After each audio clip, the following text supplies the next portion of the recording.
అందరికీ నమస్కారం. నిన్న ఏదైతే నా బర్త్డే పార్టీ జరిగిందో ఒక చిన్న ఇంట్లో పార్టీ లాగా ఒక ఫ్యామిలీ ఫంక్షన్ లాగా జరుపుకోవాలన్న ఒక ఉద్దేశంతో ఆ రిసార్ట్లో మా అమ్మా నాన్నల కోరిక మేరకు మా అమ్మా నాన్నలతో కలిసి మా ఫ్యామిలీ మెంబర్స్తో కలిసి నేను జరుపుకోవడం జరిగింది.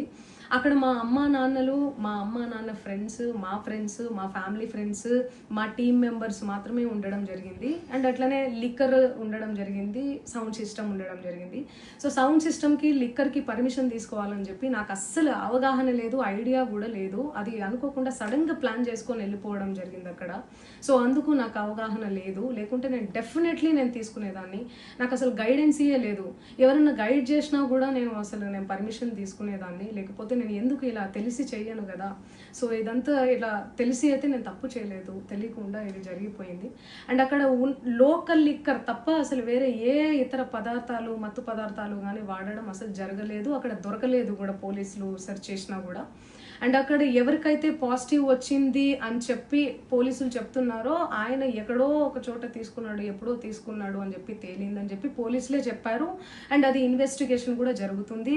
మేము కూడా పోలీసులకు కోఆపరేట్ చేస్తున్నాము. అండ్ నేను ఎందుకు ఇలా చేస్తాను, అసలు నాకు తెలిసి ఎందుకు చేస్తాను, మా అమ్మా నాన్నలతో దట్టు మా అమ్మా నాన్నలు పెట్టుకొని ఇలాంటివి నేను ఎంకరేజ్ చేస్తానా, ఇలాంటివి చెప్పండి. అండ్ ఒక రోల్ మోడల్గా, ఒక ఇన్స్పిరేషనల్గా ఉండాలని అనుకుంటాను, కానీ నేను ఇలా ఎందుకు నేను చేస్తాను. సో ప్లీజ్ దయచేసి మీడియా మిత్రులకు నా విన్నపం ఏంటంటే ఆధారాలు లేని అభియోగాలు నా మీద అస్సలు మోపద్దు ప్లీజ్.